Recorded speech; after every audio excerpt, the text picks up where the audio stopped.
Welcome to the Supply Chain Tech Podcast with Roamby.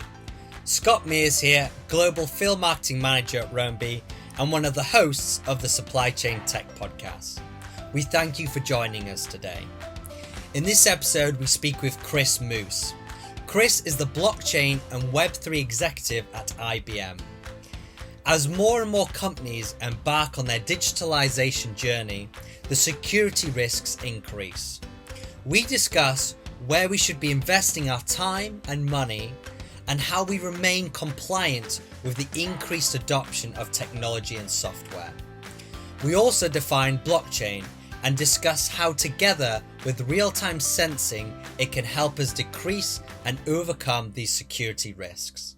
Thank you for joining us today, Chris. I really appreciate it. Great. Thank you for having me. Awesome. I always like to start off with a bit of an icebreaker question. It's always an interesting insight into everyone that comes onto the podcast. And I'd love to know what is the best or one of the best pieces of advice you've received in supply chain? I think one of the best piece of advice is to really understand what's the problem you're trying to solve, which sounds very cute, but it really does dictate then a lot of the follow-on activity around supply chain. And by that, I mean, are we dealing with a product where consistency is the absolute most important attribute? Are we dealing with something where we're valuing speed? Is it about price? Is it about the delivery quality and the nuances of the piece of material that we're shipping? So when you start to understand what is it we're dealing with and what are the customers at the endpoints of the supply chain expecting, then you start to make the right upstream decisions around how do you distribute, what are the people you trust with it, what are the trainings that you need to have, what's the technology, what's the cost basis you bake into this. But really starting with that end customer's expectation and then designing a supply chain backwards from that is the most important thing you have to do. What a brilliant piece of advice. And like you said, simple, but something we can forget at times. So it's a really key one that we need to keep to, and I hope everyone's listening to that one for sure.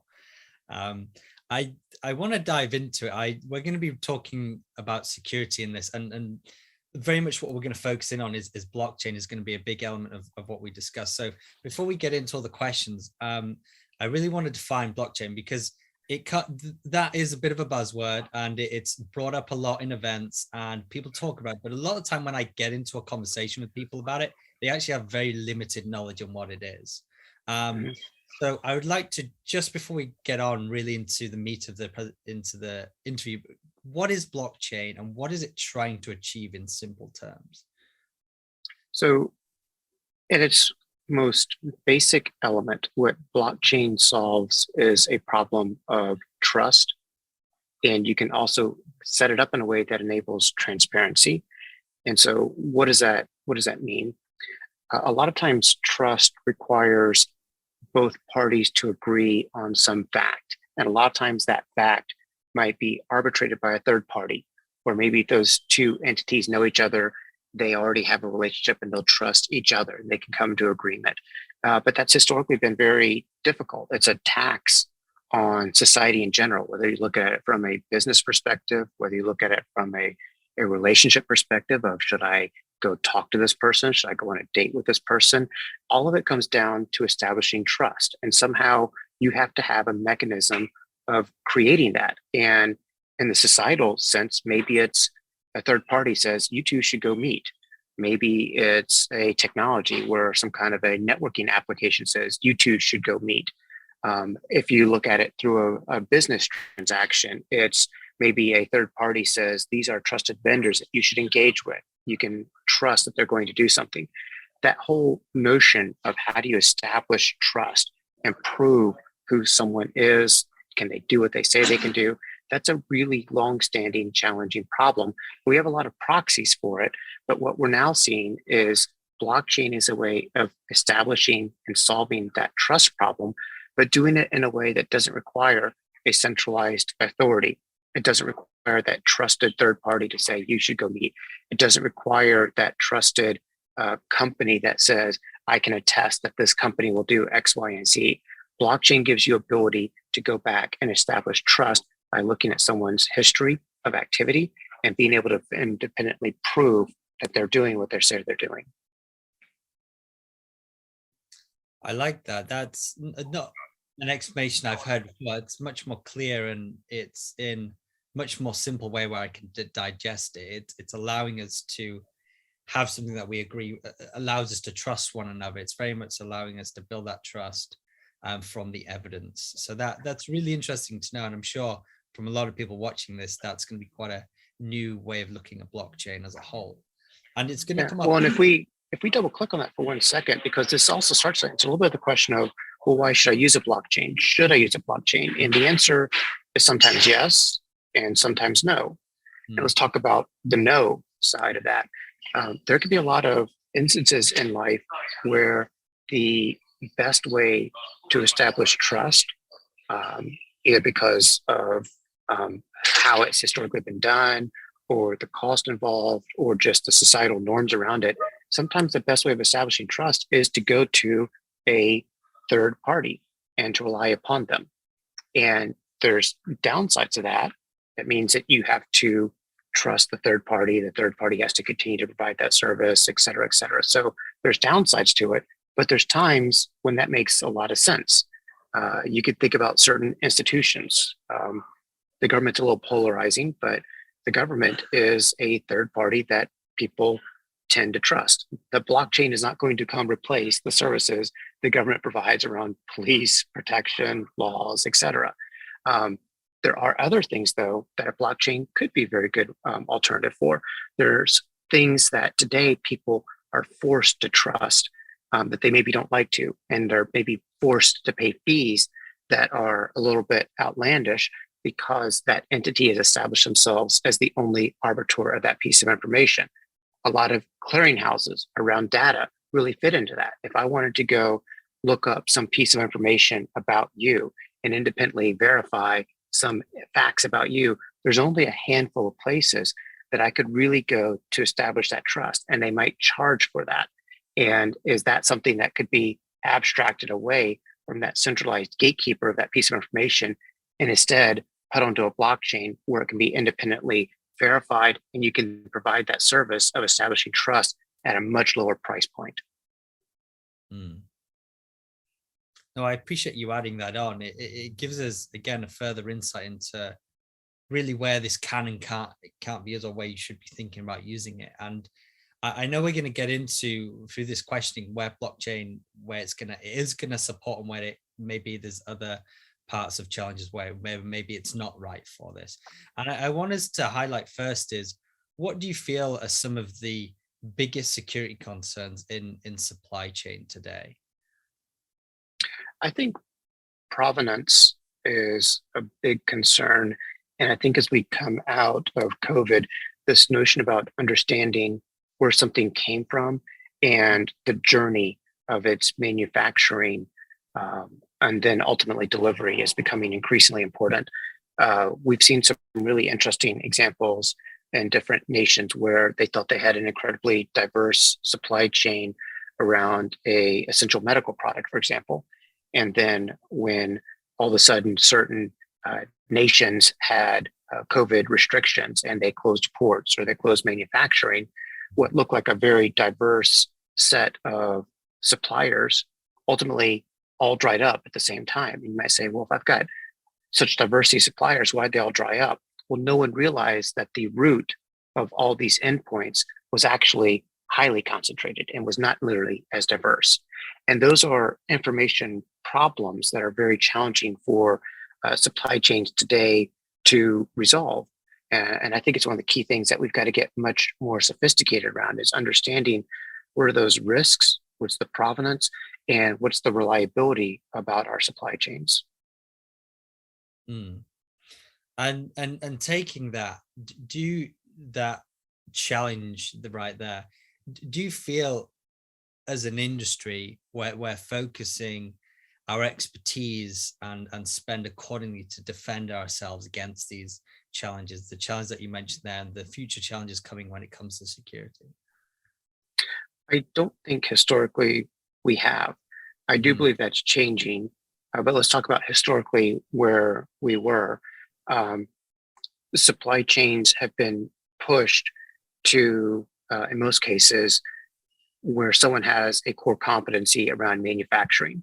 And sometimes that core competency could be a specialization. And you see this a lot in semiconductors, for example. There's only a handful of people around the world that have the expertise to make a certain type of semiconductor on a certain type of fab and all that kind of stuff.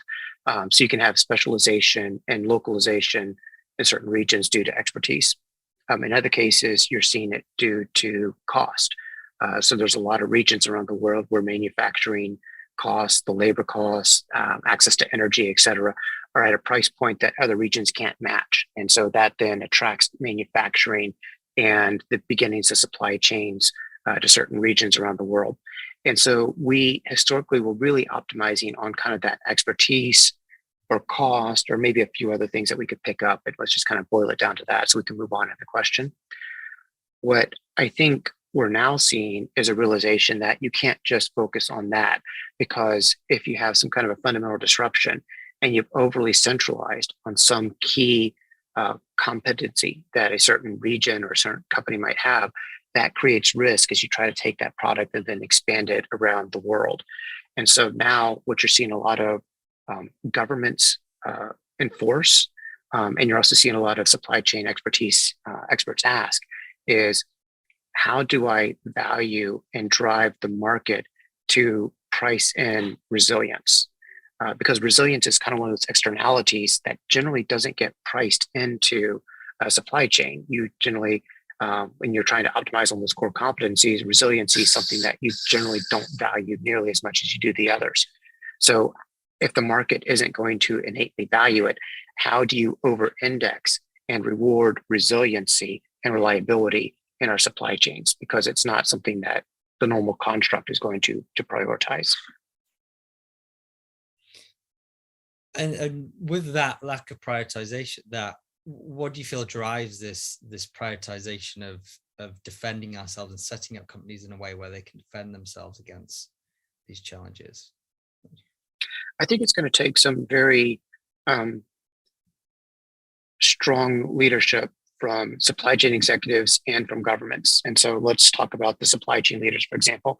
It's very easy to always go back to the same manufacturer you've always used because you've always used them and they produce a product that you're comfortable with.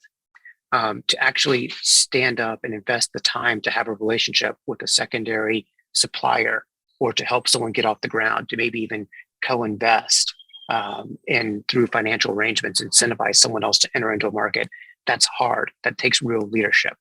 And you see the same thing through governments. You're seeing governments create tax incentives to mobilize people to make supply chains more resilient and to relocate them into certain parts of the world where governments are more comfortable with them existing. So on the government side, you kind of see both a carrot and a stick. The stick being a lot of reports coming out saying, we don't have this capability. You entities and private enterprise are bad because we have lost this capability. But you also see the incentives around tax and other things, investment credits that are allowing people to reshape their supply chains. And it's going to take leadership, again, on both the private sector and from governments to really rethink this. No, it's a great point. It's very much leading the right way and leading to really take this into consideration and taking this into consideration, something that I'm very aware of, and you see at the many events. I mean, even the event we met at in Logify in Boston this year, many companies are on their digitalization journey, and there's a real shift that this creates within the company, from the amount of technology and software they're adopting, and to maintain all that new software and technology. And I had this discussion at a recent event as well, is that the first presentation was about cognitive overload. They're just overloaded with so many different softwares and trying to maintain them and understand what they achieve and how to implement them. How confident are we in people's ability to demonstrate compliance when there's so much going on? Yeah, I think while we see great progress on a daily basis. I would argue we're still fairly early in our interactions with technology. And so by that, I mean, most of us are still communicating with our phones through some kind of an on-screen keyboard, or we're using laptops and we're typing, and we are using technology that you could say goes back to the era of typewriters or even back to the printing press as our primary mechanism of communicating. You and I are not typing messages back and forth in a chat. We're having a interaction. We're reading each other's body language. We're using the totality of our senses. I think avoiding cognitive overload is going to require computers catching up to where humans are and being able to present and absorb information in the totality of senses. And until we get there, you're going to see some really creative and amazing workarounds around reporting and summarization and all sorts of things that are going to feel magical. But I don't think they're the end game. I think the end game is getting computers to a point where they're interacting with us in the totality of senses that humans have been interacting with each other.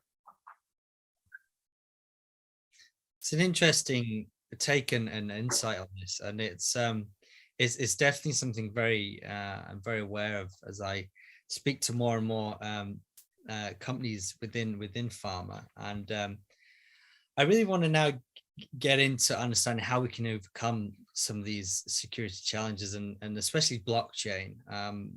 How do you feel, based on what we've discussed, is how can I use blockchain in my company to overcome some of these challenges that we've recognized today? I think one of the key things that you could do with blockchain is have a better way of understanding that provenance that we talked about. So through a blockchain, you can start to attack attributes, and you are not going to be at the same risk of a supplier either up or downstream of you not revealing information that you need. Now, there's a contractual legalistic element about how you exchange information.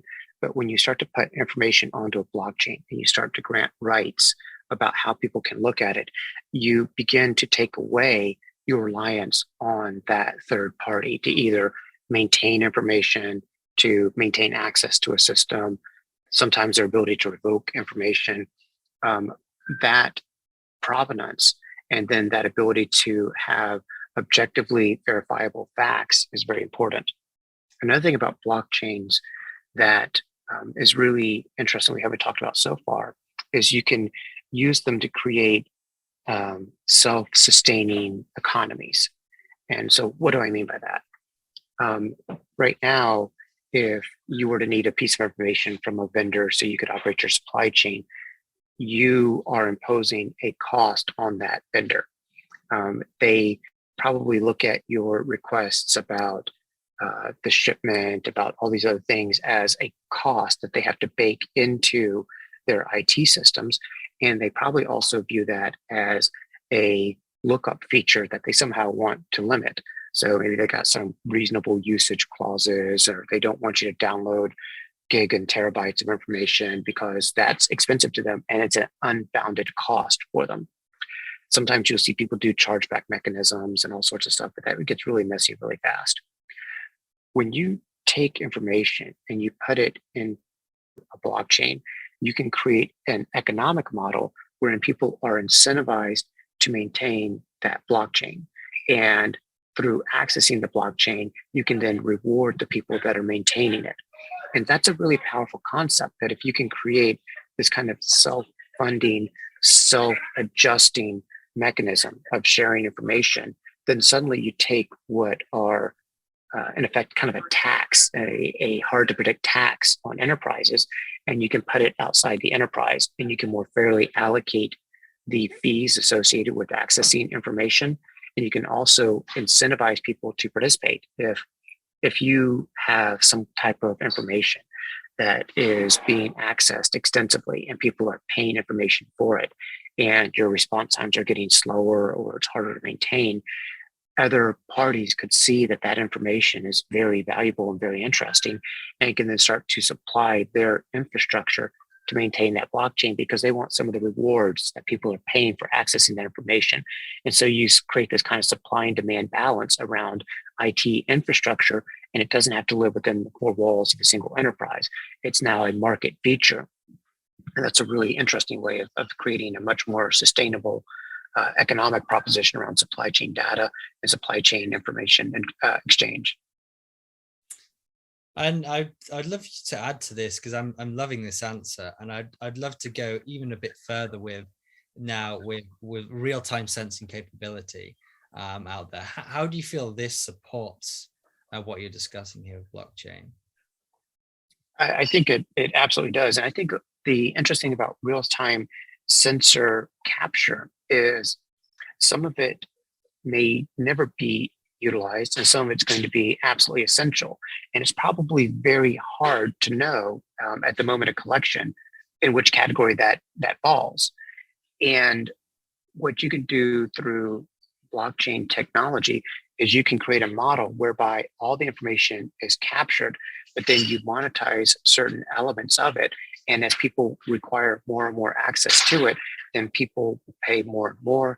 And the blockchain starts to incentivize greater data capture, and it rewards people for coming onto the system. And you create this flywheel of people wanting to gather information, knowing that some of it might not ever be used, some of it might be used a lot. You then complement that with people that are maintaining the blockchain because they're seeing, oh, there's utility in this information and people will pay for it. And if I help contribute to the infrastructure, making this available, then people will reward me. And then you got the consumers, the customers buying this data.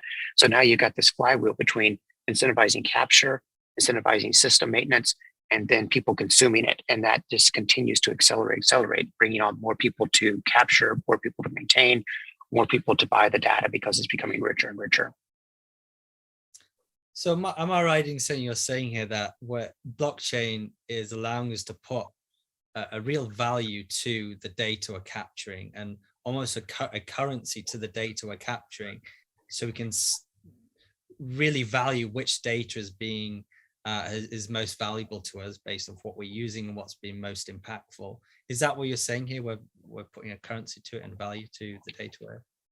Exactly. It incentivizes people to capture and publish data because that might be monetized. And at the time of capture, you have no idea if someone's going to pay for that or not. Some piece of information you could probably predict, this is probably pretty useful, or this is regarding a high value shipment. I bet someone's going to care. A lot of other stuff, you just might not care at all. If you look at some of the blockchain based information networks that are out there right now, they're just passively listening and gathering all sorts of information. And a lot of it's going to be noise that no one ever look up, but you have to create an incentive for those people to stand up the infrastructure to capture the data so that you then have access to that one piece of information that you do want. And what this blockchain technology and then this infrastructure maintenance and then the marketplace where people can secure and buy data, that creates a flywheel that incentivizes everyone to participate, not knowing at the time of capture if the information would ever be used or not. You're creating the infrastructure that makes the market for that transaction. Which is an ongoing problem that we have. I think we can all agree that we have mountains of data. We're not short of the amount of data we have. But it's the struggle to understand what is useful to me. How do I cleanse this data? That's a task on its own. Even that can be a very complicated task. And this is allowing you to identify what you need to focus on. And I like that because it's just such an ongoing challenge I know companies face with understanding. Sure. They're just feeling overloaded with where their attention needs to be. Yeah, absolutely. And then as you get more and more data, and then as computers, to my earlier point about figuring out how to interact with humans, some of this data cleansing becomes much easier.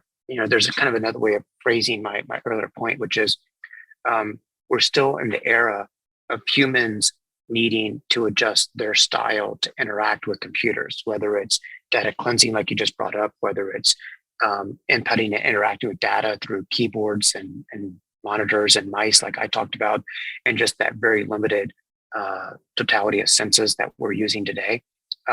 when computers are able to flip the script and interact with us in the ways that we want versus us changing ourselves to interact with them, all this becomes much easier. And whether it's data cleansing, whether it's interactive with technology, et cetera, becomes a much richer environment. That's a great way of putting it. Building technology that works with us in a way we want, rather than us having to change to work with it, because that is again another challenge. And a question rolls straight on to the next question, actually, is as our companies go through the digitalization journey, there's big parts of the company that never even grew up with a laptop, never even grew up with, don't still to this day don't know what blockchain is. So how do we fight? How do we upskill our companies to become more compliant and build stronger processes to deal with this?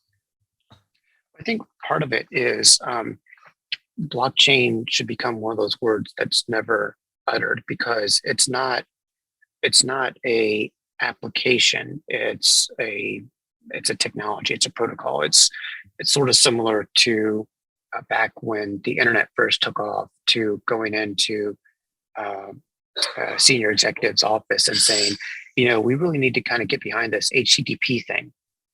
Like, what are you talking about? And we're still in this mentality of talking about blockchain when really we need to be talking about, I could give you access to information that's variably priced and you only buy what you need and you're incentivized to share it, et cetera, et cetera. When you start talking about it in that top line business facing, revenue generating, supply chain enabling term, it's much more interesting. Just like today, we don't talk about HTTP or things like that. We talk about, well, we've got this network that allows us to share information and we could do it real time. And I could send you a message. I could send you an email. I could download this. I could look at this shipment status. All those are built upon those internet protocols. And we don't talk about the internet protocols. We talk about what we can do with them. And we still haven't really made that pivot with blockchains yet.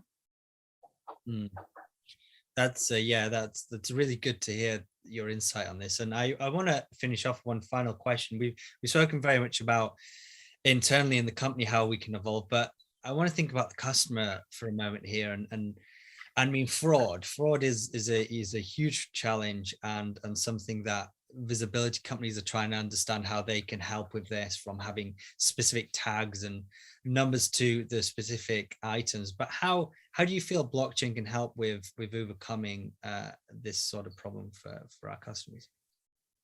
So I think blockchain, and this is actually maybe a great way to circle back to the opening point. It's a point about trust. Through blockchain, you're able to trust things.